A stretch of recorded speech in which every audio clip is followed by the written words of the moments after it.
creation.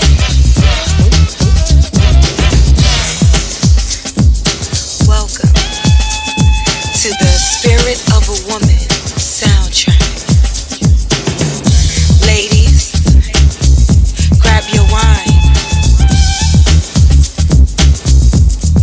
Check yourself. Look back. Right. You got it. 'Cause here, this is where ladies there's gonna be some changes right here. are first.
Hello, ladies and gentlemen, and welcome to Spirit of a Woman with Miss JL Diamond. Did you miss me? No, I know it's been a minute, but thank you all for tuning in today as we have an amazing episode. This is episode number 12 of the Spirit of a Woman, and this would be nothing without the people who support and the people who are open to sharing their story. So tonight we have an amazing woman who's going to tell us an amazing story about her journey to health, wellness, and a transformative deeperness in her spirituality. So let me know how y'all feeling today. Make sure as you come in the room, you click the like, the share, and if you on YouTube, subscribe. And all my people that's watching the playback, thank you for tuning in, and make sure y'all put comments in the section so I know y'all here. Okay, so we are about to get ready. Happy Tuesday for those who are engaging. Happy Taco Tuesday. And if you're wondering why I'm fanning, my mama gave me this and now I'm hooked. Okay, but it's also a little warm today, so I hope everyone enjoyed the weather. So without further ado, we are ready to get into it. Are you? All right. So ladies and gentlemen, please help me welcome Mrs. Tara Lee. Come on in. Whoa. You ready? You know you're good. Move back a little bit. Wait, how we gonna see how it looks in the camera? I think about my skirt. Hello, Miss Tara Lee. Hello. Thank you for joining. Thanks for having me. Okay, so everyone, this is Mrs. Tara Lee, and she is here to start her conversation with our journey. So everybody show some love, give some likes, some shares, some claps in the building so we can get this party started. So first things first, just let the people know who you are, what you do. I gave you some great background accolades in our post, but I want them to hear for themselves from you who you are, what you do, and a little bit about your life. Okay. Well, hello everyone. My name is Tara Lee. I am a licensed hairdresser. I'm also a licensed bartender, and I'm on a serious fitness journey right now, just trying to improve my overall eating, working out, and I'm here for longevity. So that's what's important at this time is longevity, family, friends, and faith. Okay. Friends, family, and faith. Okay, we rocking with the three F's. Yes. So now, before we get to the longevity, friends, family, and faith, we're gonna talk a little bit about how we got here. Okay. So can you tell us what was life like before you got on this journey? Your eating habits, your um mental space on how you dealt with your body, all those things that were happening before you really got serious with your journey. I would say prior to my fitness journey, I kind of just would wing things. I snacked a lot. I really didn't care about my healthy eating.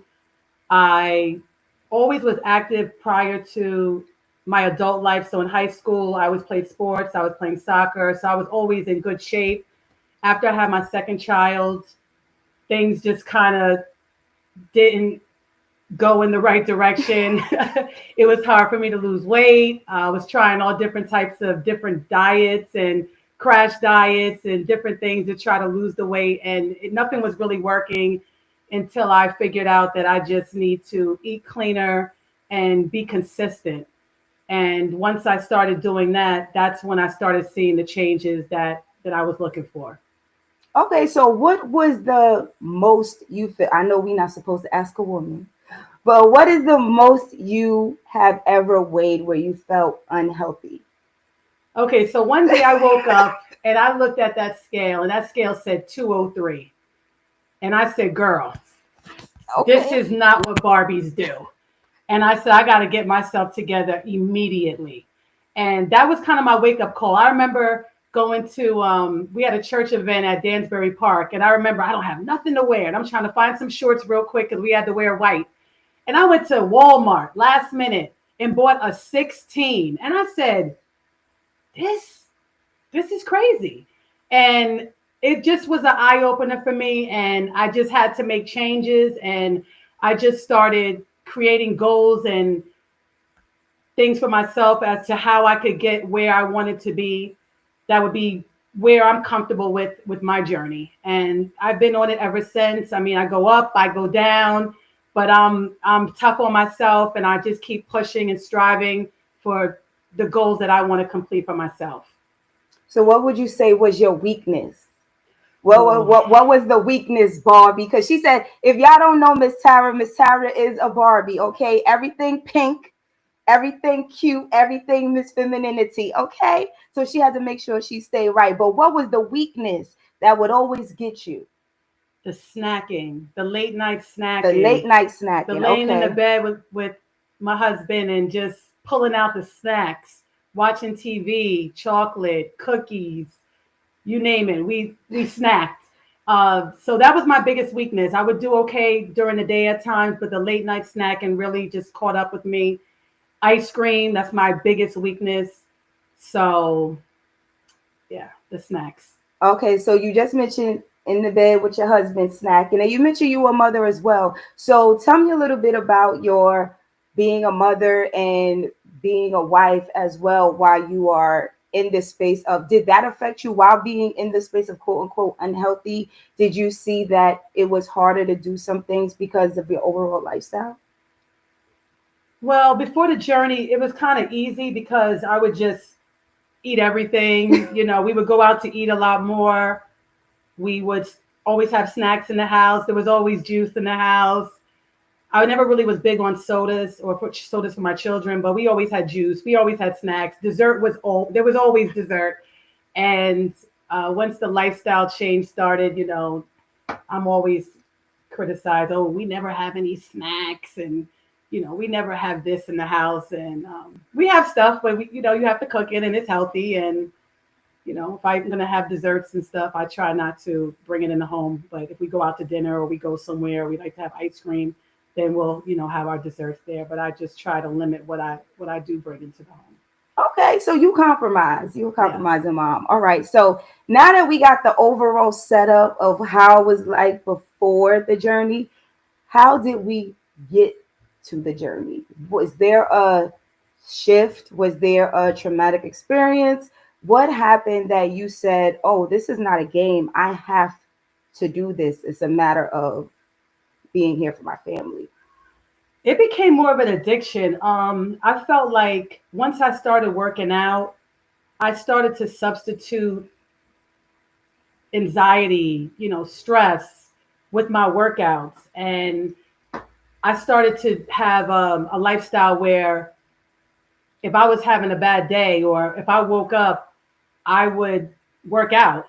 And during COVID, it was a big time during COVID that, I'm home, um, can't go anywhere. And I started running. I started getting into running. I started tracking my runs on Nike Run app, just start small runs. And then next thing I know, my runs were getting longer and longer. And I was using my runs as a way to um, help myself with anxiety and stress and just getting out of that space. And it just became a part of me to the point where if I don't get up and I don't do my workouts, those are not usually my best days. And I just started using that to help me have better days, or when I'm not in a good space, working out is an outlet to just release.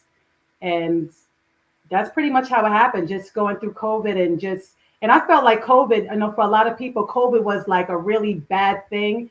And I felt like COVID sat me down. It was just like, you're going to get right during COVID. And I felt like I started to be in a better place in COVID when I started taking better care of myself. Okay, were you at all affected by COVID? Yeah, so I did have COVID. I believe that was 2021. I had COVID. And I was hospitalized when I had COVID. I had COVID pneumonia, so I was in the hospital with that. And And how long was that for? I want to say around 5 days. Okay. Around 5 days, I was in COVID. I was in the hospital with COVID pneumonia. I was released. I had a couple difficulties when I had COVID pneumonia because the hospital was putting me on all these different medications and the steroids, and I ended up coming home and I was hallucinating and I had to go back into the hospital. And then I came back home and I had brain fog for like Yeah. 2 weeks. I couldn't even follow a Disney movie. Wow. It was traumatic. It was very stressful in the home for that time period until one day it just clicked and then everything was fine again. And I remember feeling like I would never be able to run again. And I remember my first run, I literally was in tears running because I was just like, wow, I'm here again, and I thought I was never going to run again. So COVID was tough. I was the only person in my house. I had my children on the couch next to me right prior to being tested, and nobody had COVID but me.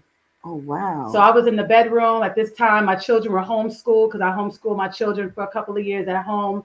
My husband was taking care of the children. I was in the room, and COVID was serious. Yeah. Okay, so COVID is where you had COVID pneumonia. Yes. Now we're here to further dive into double pneumonia. So now you're letting the people know not once but twice you had pneumonia. Yes. So what was first of all the time frame between COVID pneumonia and double pneumonia? COVID pneumonia was October 2021. Double pneumonia was November 2024. Okay. So was there anything that happened for the COVID 2021 where the doctor told you there's something going on with your body that made you more susceptible to get COVID pneumonia? Or no, it just got worse and you don't even know It just why. got worse. I feel like the only thing, the two things in common with the both times that I had pneumonia, I hate the hospital. I don't like doctors. So I always Most try of to us don't. get myself in order on my own. And I lay in this bed and I laid in the bed. When I had COVID pneumonia the first time, I laid in my bed for days. And I feel like it just sat on me. And then eventually just being able to walk to the bathroom, I couldn't breathe. And that's when I knew something wasn't right. I would be completely out of breath just to walk to the bathroom. Mm. And I feel like both times I just kind of waited too long. Mm. The second time when I had COVID pneumonia, I had the flu first, and I had 104 fevers, night sweats. I was going through it here. And I just said, it'll pass. Let me just keep medicating myself and relaxing. And it just got worse and worse both times. So first of all, let's stop there for a second because I know that we have a lot of strong women. Another one of her favorites is Wonder Woman, okay? And Wonder Woman is unstoppable, and a lot of us feel the same. But hear what she said, if I would have went a little sooner. So I want us to start understanding that as people, especially the Black community, I know we hate doctors, I know we hate all those things, but please don't ignore your body. Your body will not lie to you. Your body is trying to send you warnings. And the more you ignore the warning, the worse it can be. Okay. So many times we hear people say, the doctor says, wow, if you would have came any later, this would have been fatal. So please, as Tara is giving her testimony, be reminded in your own journey. If your body is telling you something or doing something that is not normal or that you're not used to it doing, inquire. And make sure you ask your doctor questions when you get results and don't know what it looked like. All right. Right. Okay. So now let's get to three years later. Yes. So within these 3 years, you're back to running. You're out here doing the Tough Mudder. Yes. Okay, so she's out here. If y'all saw the video, she was out here getting in the mud, doing the dirt. She dragged me to do one of them. She was just out here living her best athletic life and so excited. So now we're back on our high, back on our journey of working out, and then boom, double pneumonia. What happened? Mm. How did we get there? So I noticed that I wasn't getting any better. So I was here for about a week in the house, a couple of days in the house, about 4 or 5 days in the house, and the symptoms weren't getting any better. I had already went to urgent care. They they felt like I was at the end part of my flu, and they thought it would just pass. And I saw myself not getting any better. And I remember waking up Friday morning at like 2 in the morning, and my fever had spiked back up. And I was just devastated because I was like, why is this not getting any better? And I remember waking my husband up and like hysterically crying, like, I'm not getting any better. Like, what's going on? Mm. And I was scared to go back to the hospital because I didn't think at that time, like, I didn't know for sure if I was to go back to the hospital, was I going to come home? Mm. So I was just really like not happy and really upset and scared. And, we prayed, and he was like, you're going to be all right. And I remember the next day, he took off of work, to make sure I was okay. And my cousin, who was a retired nurse, I was speaking with her, and, we were talking. My friends were already saying to me, Tara, you need to go to the hospital. And I just didn't want to hear that. And it just wasn't getting any worse. I could feel the pressure on my chest. And I just packed my bags and I said, I got to go back to this hospital. And they admitted me. And when they admitted me, I was ready. I had my bag ready. I called my close friend, Sister Carol. She works at the hospital. Hey, Sister Carol. So I decided that I was going to go where she was. I knew that if I was there, I'd be able to get visits from her. And I felt like she was where I wanted to be. So I chose to be at the hospital that she works at. And before they admitted me, we were all in the emergency room waiting. And I saw her and I talked with her, and she gave me a promise book. And I took that with me into the room when I got admitted. And that was life changing for me because I had that book and I started in the morning meditating and praying. And that's how I would start my days. And it became it became a lifestyle after that, that I would start reading in the morning, my Bible app or reading the prayer promise book. So um, that was very, that played a big part in my spiritual journey while I was in the hospital. Wow, that is good that you had something that to uplift you. But I do want to ask, what does double pneumonia entail? Like when I hear double pneumonia, I don't know what to think. Does it mean it's just a heightened level of what pneumonia is, like what it goes through? Double pneumonia, it was just my lungs were covered. They were completely covered. I remember the doctor looking at my X-rays and saying, "Wow, you really did a number on yourself." And they were just covered. They were completely covered. Oh my. And they told Do you have me, a picture? Go ahead. oh yeah, they told me that if I was not as active as I was, that I would have been on a respirator.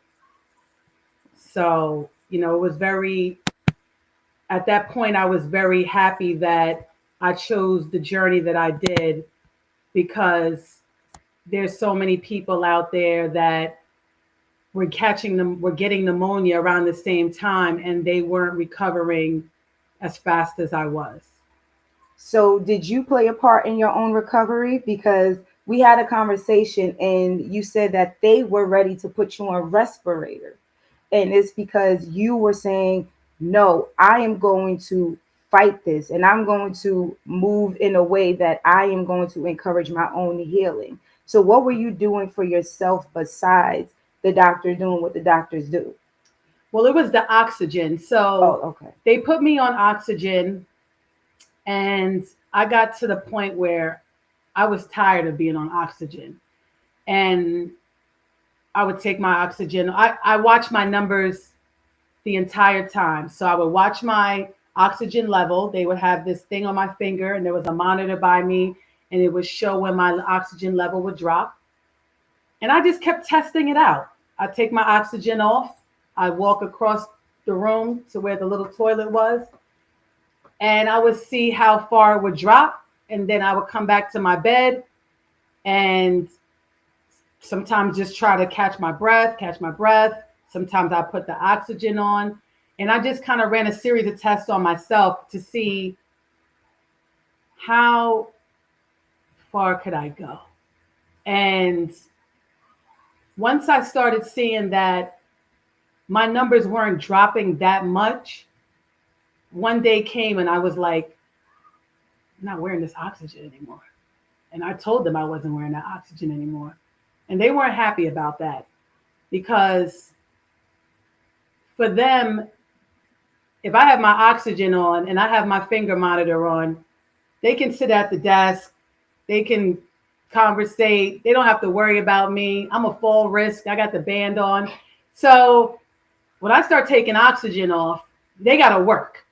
And I was not allowing the hospital to stagnate me. I knew I needed to get out of there. I needed to get home. I have things to do. I have a family that needed me, and I needed to get back to life. So I just kept, I just stood my ground. I told them I wasn't putting the oxygen back on. Then at one time, there was a situation where the lady made me put the oxygen on, and I felt like defeated, and I was so upset. Mm. And the next day, back with my oxygen off again. And then they put me through some different tests and stuff. And when the doctors would come, I would always ask a lot of questions. I would work on my breathing machine to help my breathing. And just over time, just pushing myself, I went home. I was there from Friday. I got admitted on Friday, and I went home. I went home Friday. So I want you to, because I've heard stories where people go through something and because they are defeated, they don't do the extra fight for themselves. They don't have the fight in them. So I want you to say something to anybody, whether it's a illness in their body, whether it's a situation they're going through, how to call on that fighter in you when everything around you is feeling like you are going to be defeated. What is something that you can share with them that you pulled from or that you dug into to get that will to fight, to encourage them? Well, first was my faith in God. I knew that everything was happening for a purpose.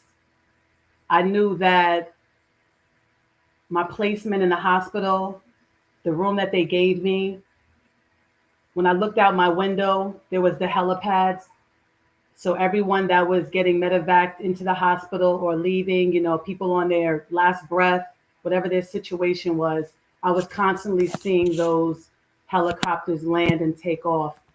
And I felt like I had a real spiritual awakening when I was in that hospital, because even though I felt like I was going through something, I know that there were people that were going through so much more than what I was. Mm. And I knew I had to keep fighting. And I know that I had to stay strong for my children, my husband, people that were home that cared about me. I had to keep fighting, and I couldn't give up. And I just feel like for people that are going through things, like sometimes we think we're going through something that's so terrible, and God always has the final answer.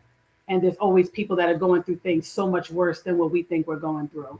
And I just always try to keep that in the back of my mind, like, I'm going to be good. And this is going to be behind me. It may not be behind me tomorrow, it may not be the next day, but in due time, it will be behind me. And it is. So that's what I would tell anybody. Just keep pushing. Don't give up. Don't let doctors or people tell you what you can do and how far you can go, because God has the final answer. It's not up to any of them. Come on, Miss Tara Barbie. Now hold on, because y'all are going in the comments. So she mentioned the Promise book, and everybody jumped on it. So Sister Verna Lee said, "I have Promise books for anyone who wants for free." And then we had Sister Vanessa that said, "Please bring one for me." And Sister Evelyn, how you doing, Miss Hummingbird, said she would like one too. Thank you. So we thank you, Sister Verna Lee, Evangelist Verna Lee. Oh, we also got Cheryl. Everybody Hey, is out family. here. Yes, everybody is out here. We thank y'all all for tuning in. Y'all are going in with a whole. Okay, yes. They said your faith, definitely. Thank God for that. Amen. Cheryl, you said facts. I don't know what you said facts or whatever you were saying. She said facts too. So it was all good. Bless you, Tara. Oh, Cindy said you are looking great, team. Eddie. So yes, ladies and gentlemen, be sure to click, like, subscribe, comment. Let us know you here, because we are out here doing the good work with Sister Tara Lee, who is discussing her battle. Okay, so you mentioned your family. You had to make sure you got home for your family, your kids. Now you was home. You were out of the household for a week. Now we know, Miss Wonder Woman, your regular routine, you taking the kids to school, you cooking the food, you're cleaning the house, you're making sure everything's intact for the husband, you're helping paying bills, you're doing all the things. And now for 7 whole days, not a word. For 7 whole days, Yes. the good pastor, the good Reverend Trevor Earl Lee is here in the house by himself with the children.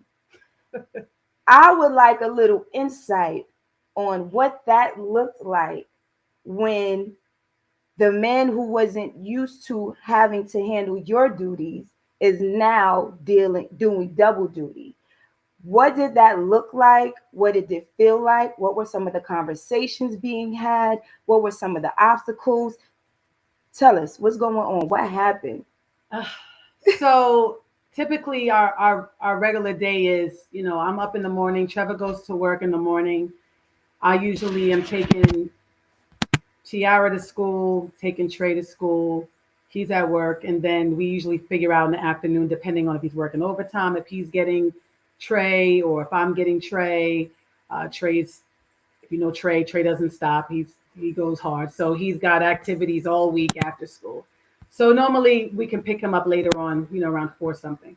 So with me in the hospital, I wasn't able to take Trey to school. At that time, Tiara was driving, so she was driving herself to school, but I wasn't able to take Trey to school. So that was a game changer. the family all came together. Everybody played a part. Even our oldest Trevon, he played a major part. He would come here early in the morning, make sure Trey was dressed, take him to school. So that was a blessing. So Trevor was able to still go to work. I would look on the camera. I'd make sure Trey was awake. I'm still being mom from the hospital bed. Trevon would text me. We make sure we were on the same page, and Trey was fine, and it all worked out. Tiara had senior release, so every day when she got out of school, she would come to the hospital and come visit me. Then she would go home. Sometimes she'd bring Trey back over. Most times it was they would all be coming back to the hospital, and we would just watch TV together. We would stay over the hours, that we were supposed to visit. And, they were very fair with us. So we tried to keep it down. They didn't really give us a hard time. Because of my restrictions, my diet restrictions, Trevor would bring food all the time. So of course that became expensive. He would always have to bring something or cook something. And it was very challenging for him, to make sure that he's working, taking care of the children, making sure I'm good and I'm in a good space mentally. And it was a challenging time for the whole family, but everybody pulled together, and it was a blessing. It really was a blessing to see everybody holding their weight in our family. So I was thankful for that. That's awesome. So how do you? Oh, my apologies. So how did you feel, because you are a licensed beautician, an event bartender, and that is something that is very much client based and requires you to show up. So now you are in a space where your job is being having to be placed on hold because of this. Did that create any concerns or any type of anxiety, or were you, because you were in this spiritual place while you were there, you were just like, God got it, or was it a little bit of both? It was a little bit of both. I definitely, obviously, was thinking about my clients. I was definitely thinking about my job, thinking about losing money by the day. Mm. But knew that I knew that I would be okay, and I knew that the blessings would come, and that the finances weren't the priority of things to me to worry about. My health was most important, and I knew that everything would be okay. And my support team was there, and everything did work out. We have a strong support team, and I'm thankful for each and every one of the parts that they play in our life, because we made it through. And I just want to highlight a real quick something she said, because we are in a space of hustle and bustle and everybody's focused on money, and we get that.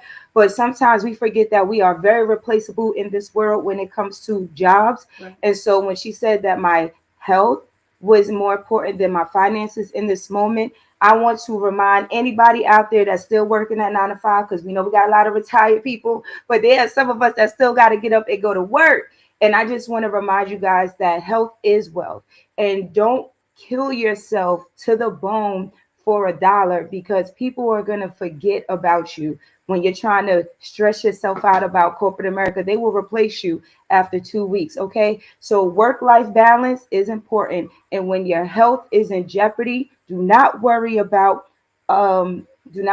finances. Hold on. I see something I gotta call out. So we are speaking of we are speaking about Aunt Julia. Now, hold on. I'm gonna take a moment. We talking about health as well. Our Aunt Julia is about to be 95 right Yes. now, and I want everybody to show some love and put some prayer hands in the chat right now for Aunt Julia, because right now she has a birthday she is preparing for, that we're excited to Yes. celebrate with her. But right now she is also making her health a priority. So we want to encourage everyone to send healing mercies to our dear Aunt Julia. We love you, Aunt Karen and Celia. Yes. And Cheryl and everybody. So I just had to take a moment to shout that out. And thank you all the family that is tuned in. Ooh, didn't mean, I ain't trying to block y'all. All right. So thank you everybody who is tuned in. Yes, Sister Denise, health is wealth. Okay, please.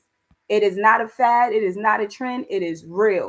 So now we are good from the hospital. Do you take a break? Do you take a breath when you get home? What happens when you come back home? So okay, so I also want to shout out my bestie Nicole. She was definitely actually I want to give a couple shout outs. Okay. Best friend Nicole, she was there, she came through. She um was making me ginger shots. She brought the little refrigerator. Like they thought I had a college dorm up in there. I had so much stuff going on in that little hospital room. And I had my ginger shots, my yogurt, my granola for my parfaits. And she was there. I want to shout out my other girl, Bernice Butler. She came. I was going through it. I just wanted to brush my teeth. I wanted to clean up. She came through it. She helped me clean up, and that was a great thing. Also, my cousin Mary and Men too. They're vegans. They're very much into health as well, and they came through. And I remember my cousin came on a Sunday, and she looked at me and she says she looks like she's in distress. What is going on? And her and the nurse at that time. There was a little friction there, and she was like, she needs a nebulizer treatment. And my cousin called for the doctor to get that nebulizer treatment for me, and that really was a game changer for me. And from then I started in much, really improving. So I want to shout her out. Them coming down from Long Island meant a lot to me.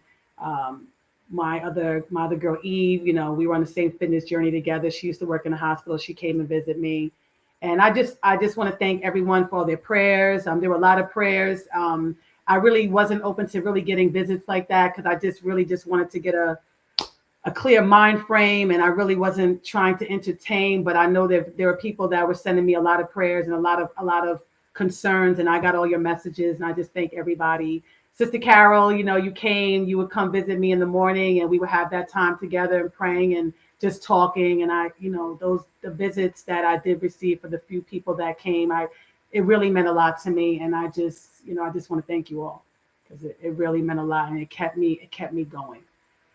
When I came home, so my friend Nicole, she came and picked me up from the hospital. Trevor was working. She's like, girl, I got you. I'm gonna come get you. So she came, she brought me home, and as soon as I got here, I get a phone call from Trevor saying that there was a situation with the bus where there was, children got injured on the bus. And I immediately had to throw the cape. Mom cape went right back on. And I was out there in my house robe. And I remember us. Not the house I was in robe. the house robe, girl. And I remember us trying to find this bus because we had to find Trey Lee. We had to go get our baby. And I remember we found the bus, and I jumped out the car in my house robe. And this is day one. It's not even an hour home from the hospital. And Trevor was like, "Get back, and you got to get back in that car. Like you're not supposed to be out here." But it's like How many mamas can relate? Mama mode is always. How many mamas like, can relate? Straight out the hospital in the house robe and the slippies on, yelling at the bus driver because your baby might be in danger. Yeah, I know every mama can relate. Yeah, they said Trey hit somebody's head, and he might. I said nope. We had to find him. So mother mode never stops. It's 24/7. It doesn't stop, and I didn't get a break. So from the time I stepped back into this house, I would jump right back into mommy mode. And but everything was okay with Trey. So recovery was tough. Coming home, now you're back into your space and having to come up with another routine. And the routine does not consist of going to the gym. It does not consist of going outside and running.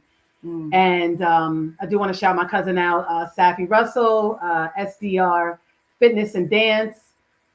The ironic thing was she was testing a new program, and she wanted me to test it to see how it works. So we had already planned that when she launched this new program, because I was already on my fitness journey, I was just going to test it out and see what I thought about it and everything like that. Well, here I go coming home with double pneumonia. I'm a beginner now. I actually had to do the program. Wow. So it was great. That was my first thing because I wasn't really working out, but I have like a little home gym at home. I started doing her exercises, and it got me back into the mind frame of being active again. And it really helped me, and my mental really got stronger just by doing these workouts. She helped me with counting macros, which was brand new for me. I had lost 11 pounds in the hospital. I was devastated. The muscle mass dropped. I was just like, I was devastated. And she helped me get back on track with that, and just getting back where I needed to be with my journey. And so that was great. And I was very thankful for her and the part that she played in the journey. So you said that the when you did the workout, I remember you said that it became your addiction and your obsession. So became a place of clarity, but you also said that your spirituality assisted that. So can you go a little bit more into what changed in your spiritual life because of all of this, like compared to before it happened to where you're at now? Well, I started trying to create a routine where in the morning I love my Bible app. There's always lots of plans. I enjoy looking through the different plans. Which Bible app do you use? Because my mama is hyped about her Bible app. The Mama, King put your James, Bible app in the chat. the King James version. They have a Bible app. I think it's brown. I have done lots of plans, and they have plans on there's so many plans. You could do a plan on marriage. You could do a plan on being a better parent, anxiety, stress, temper, all of those things. You just put it in, go to the Bible app, you just put in there where the plans are, you just put in a topic, and lots of stuff comes up that you can work on, and it's been helpful. So I like to do that, and I would start with my Bible app, and every day in the morning, get up, read my Bible app, and that was my routine. And then from there, so what I started to do was, instead of going on the phone as soon as I wake up, we have a tendency to just grab the phone and start scrolling. So you're just automatically feeding yourself with negativity. I started going to my Bible app and reading the Bible app. So at least I was getting something solid and spiritual before I start flooding my mind with negativity and toxicness. And that helped. That helped a lot. And then I would go into, my fitness stuff and, motherhood as well. So I would just try to balance the two, but that's what I started doing. And then most recently I started also, I do everything with music. I work out with music. I cook with music. I shower with music. I'm in the car. The car's not moving if we don't have music. And I started putting spiritual music on in the morning. So when I would start my morning, I also would start, like, I love Kirk Franklin radio on the Alexa. Yeah, he has all kind of stuff that he plays on there. But yeah. I love Kirk Franklin radio. So I put that on, and I started, because sometimes I used to always put on, my favorite was 90s R&B. And you'd be surprised what 90s R&B can take you, because sometimes you start thinking about things that it takes you back a little bit. You like, it's not always the best moment. So Kirk Franklin radio in the morning, my spiritual music, it always keeps you uplifted, and it's been helping me with my days. So that's I love that. Listen, if anybody's out here getting a workout on at least once in a week, we gonna come in that, and we gonna pray that you get more in there, because like she said at the beginning of her journey, she just started by doing a little bit. And sometimes we get into a space where we're like, well, I'm only walking for like 5 minutes a day. It don't even make a point, and you just sit on your couch. But when you're consistent, your body gets used to the 5 minutes a day and then wants to do 10. So wherever you're at in your health and fitness journey, we are going to encourage you, and put a muscle in the chat if you out here doing that. And for the people who understand that your spirituality is important at the top of the day, I know it's great to add in the middle and at the end and all that, but how you start your day is very important as well. So if you definitely are out here getting your spirituality on the first thing in the morning to feed your soul, let me get a praying hands in the chat too, because we want to encourage you to keep that up. Okay? Yes. Because every little bit counts. As she said, everything she's been talking about, from the hospital, from working out to her spirituality, everything started in small steps. It wasn't a huge pendulum shift. And we have to be careful about being over like extreme about things, because as quickly as you go this way, right, you're gonna go that way. But when you are slow and steady, it literally wins the race. Shout out to the tortoise and the hare for all of those that know. Okay, so we are so grateful that you are happy and healthy. The skin is glowing and everything. So I just want to understand right now where you at in life with your health and fitness journey. We're going to talk a little bit about that food, because you were talking about the snacks and things you like. So we know that you made a change in your food, And we also know you got a household that has different taste buds. So, what is the struggles like when you have evolved? Now, I think this is going to be a good one right here. When you have evolved, but your surroundings are still the same, and you have to try to marry the two. What was that like? You went vegan, you went vegetarian, you went Pescatarian. everything pescatarian, you went vegan. Her husband wants steak and beef and pork. Her kids want everything. So, how did you make sure that you didn't compromise your journey, but you still showed up for the family to appease everybody? Well, I still will cook like ground turkey for them. This is my second time on a pescatarian journey. I did pescatarian prior to COVID for 14 months, and then COVID hit, and there was limitations, and I didn't even know if I was going to make it, and I just was like, I'm just going to eat everything. So I dropped the ball with that. But recently, well, this June will be a year that I've been back on the pescatarian journey, and I try to I try to push that on my family. Um, they don't always want to follow behind me. Uh, so it can be very challenging at times. My husband will, make his stuff and stuff for the kids sometimes that I won't eat, or I'll make stuff and then the kids will eat it. So it just kind of fluctuates around here. It's not really a consistent thing.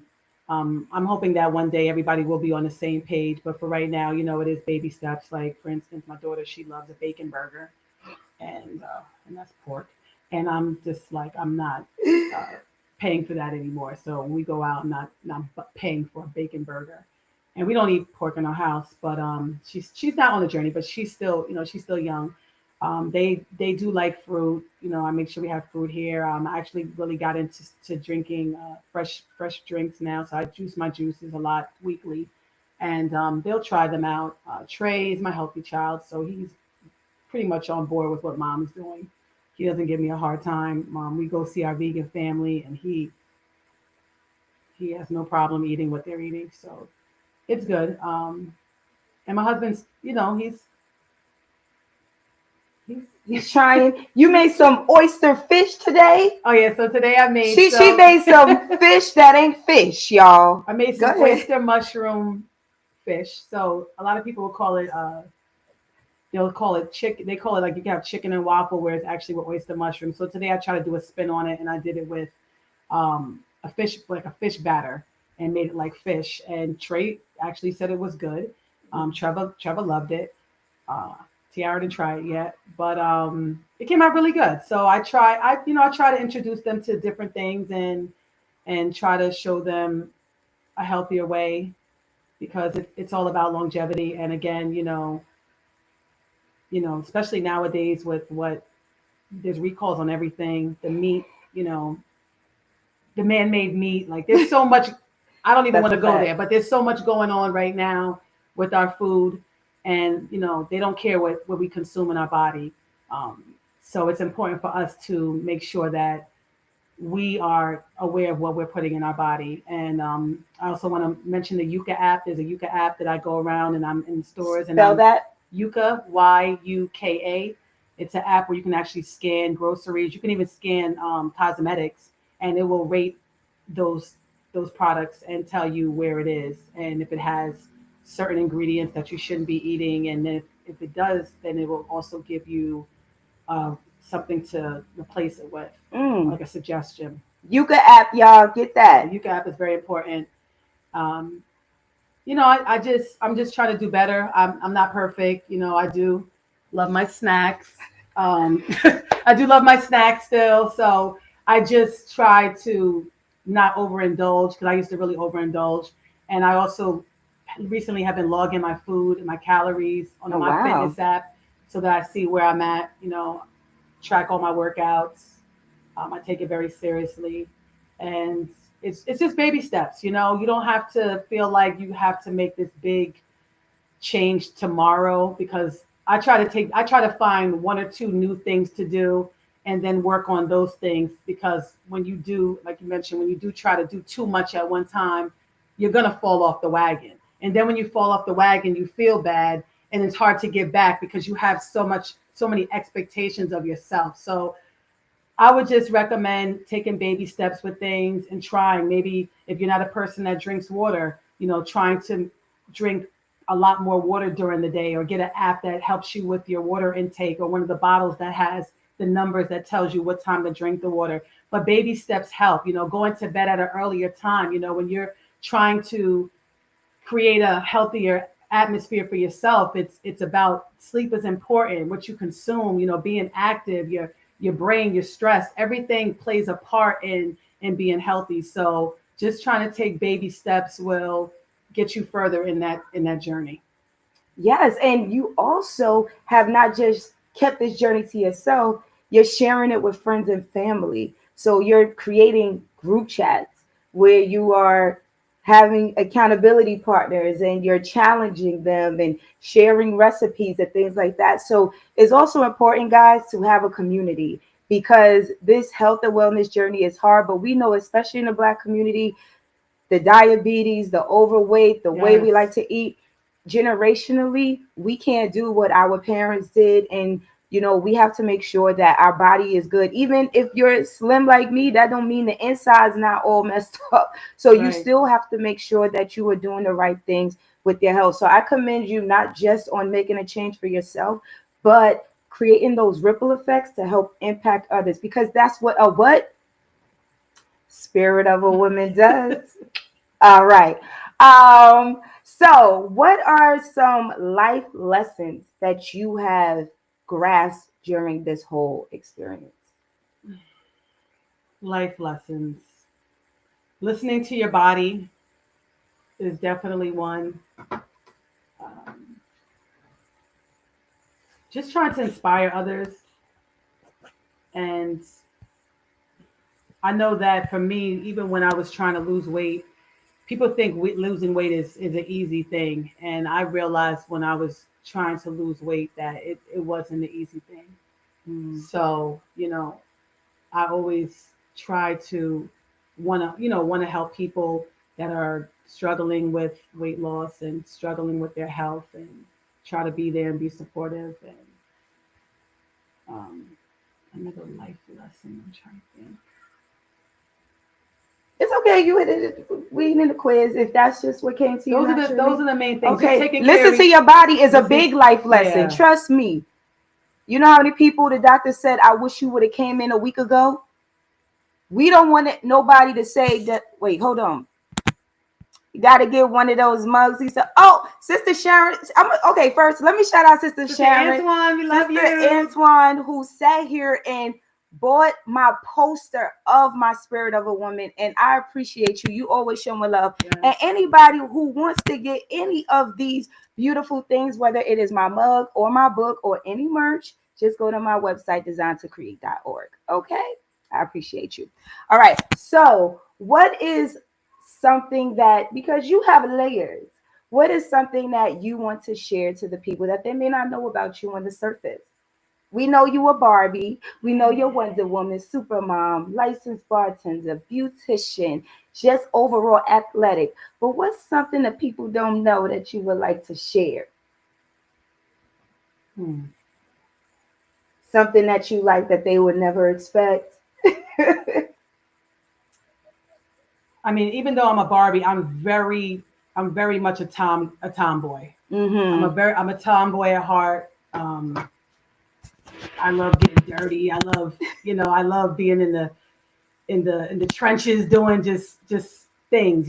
So even though I have a look, I love being out there, and I love challenges, and I love yeah. Okay. So this is something I ask everyone that comes on the show. What is one thing? No, what is one thing that you would tell your younger self? Take your time. Don't try to rush. Mama used to say, "Don't you rush to Yes. get old." Just enjoy being a kid. Enjoy just being young. enjoying life, not rushing, because life is going to be there. You know, Life is going I tell my life. daughter all the time, enjoy your life. Don't rush. Just enjoy it, because when you get old, it gets real. And so do them knees. Okay, so make sure that y'all do that. So what's next on your journey, Tara? What else are you looking forward to doing, or looking forward to create in life, or aspiring another goal? What is Tara Lee looking forward to? Well, I would like to get more involved with furthering more with fitness, helping people. One of my ideas is I do want to start a walking group. Mm, I want to start a walking group in the community for people to get out there and we all come together and walk. So that's one idea that I have, because I have a lot of clients, I have a lot of friends and people in the community that I know that sometimes people just need that extra push, and I would like to be mm. able to provide that for them. So that's one of my goals. I have looked. I'm looking into maybe even doing something with the gym, or some type of coach or something. But that's a little further out. I'm still working on that, but I feel like I have a big passion towards working out and just helping people with their weight and with their struggles, and I just want to be able to help more people. It sounds like Tara about to be a personal trainer, y'all. She about to get everybody fit for the summertime. Okay, get right and tight. Sister Sharon said you have truly been an inspiration, because you even helped her set up her Apple Watch so she could track her activity. So Tara is always just helping. Cheryl Boylan said that is a great idea to do something with the community walking, or maybe even with the church. Combine your spirituality with your passion for fitness. Who knows? That could be a thing. Yes. So we thank you. All right. So, are there any tips that you want to give anybody about any part of the health wellness journey? Because you also said that it helped your mental, your anxiety. So, working out is not just helping the physical aspect, it's also helping the mental aspect. So, do you want to give any tips to anybody, or any final thoughts about how fitness is not just about the body, but the mind, body, and soul? Right. With the mind, body, and soul. Well, I feel like it's all a combination. It all comes together. If your mind is right, your body is right. You're putting the right things in. So it's just a total combination. I also think that people should look into journaling. Mm. Journaling is a good thing to do, to write your thoughts down, and then you can look back and see how you felt. There's different apps even on your phone. I have a journaling app on my phone, so sometimes it might come up, and I just put some notes in there. That way, I can go back and look and see how I felt on a particular day. So journaling, writing your goals down. I feel like when I write things down, even if I'm meal prepping, if I write down what I'm going to eat for the week or for the day, I'm more likely to follow it when I write it down. So if you say, "Hey, I want to go walking tomorrow. I want to go to the gym tomorrow. I want to start a workout tomorrow. I want to start a new routine." Write it down, because when you write it down, you'll find yourself more accountable. Even with your food, if you're writing it down on that paper and you got to write down or log that every food you eat in every day, you're more likely to eat better, because you got to hold yourself accountable by writing it down. I like that. Habakkuk, make the vision. Wait, write the vision, make it plain. Whoever could give me that Habakkuk scripture, I might be chopping it up. Please put it in the chat, because I love that scripture. But also, I love the writing it down, because I was somebody that likes to keep things in my head. And I'm like, oh, I don't need to write it down. But when you're writing things down and you're checking things off, it's almost like an adrenaline rush, because it's almost like small victories Right. that you are enjoying. And it's also a way to remove the clutter in your mind. People don't understand, when you rely on your brain to remember everything, it gets cluttered, it gets jumbled up, and you end up doing nothing. So that's why a lot of times you have so much up here that you realize you just sat on the couch and didn't move, because writing it down clears that, and it allows you to move forward. So I love that. And I definitely implore everybody to put that in their routine. So Tara Lee, this was an amazing interview, and I feel like there was so many jewels that you had dropped for the people. Is there anything you want to say to the people? They have been blowing up the chats, just being active, and we appreciate all the people that. Hold on. Let me get the chat. Said Sister Carol said yes, she loves to journal. Cheryl said journaling great. See, everybody loves to journal. Accountability. Yes, that's what it's all about, y'all. Mhm. So, do you have anything you want to say to the people before we head out? I just want to thank everybody for tuning in. I just want to thank everybody for your support. And if anybody has any questions or needs any help with their journeys, just hit me up, please. I'd be more than happy to help you out. And again, I just want to thank you for the support. And I love you all. I thank you for everyone that has played a part in my journey. And Aw. Lisa, thanks for having me. Yes, and I loved having you. Okay, it was a great time. And if anybody is interested on being of the Spirit of a Woman show, we are back. So just hit me up and share your story and your testimony. And we are adding men in the mix, but we all have a story to share. And Yes. sometimes we're afraid, but we don't realize we may be the key to somebody's locked door. Okay, so I pray that everyone, thank you for sharing. Great show, great interview. Thank y'all. Can y'all give Tara some hearts, some likes? Just let's flood up the comment section so she feels the love and appreciation. And I feel the love and appreciation from y'all. Oh, the husband sneaked on. The husband sneaked on, y'all. Amen. All right, coming straight out of Bible study. Thank you for sharing your story. So, yes, ladies and gentlemen, we thank everyone for tuning in to Spirit of a Woman. And once again, if anybody wants to get anything that they saw, you can go visit my website, design2create.org, and we will be back with another episode soon. So make sure that you subscribe to my YouTube or my Facebook so that y'all can know what's going on when it goes on. All right. Love y'all. Love y'all. Thank you. Thank you for joining us, and we'll see you on the flip side. Sexy. Life. Creation.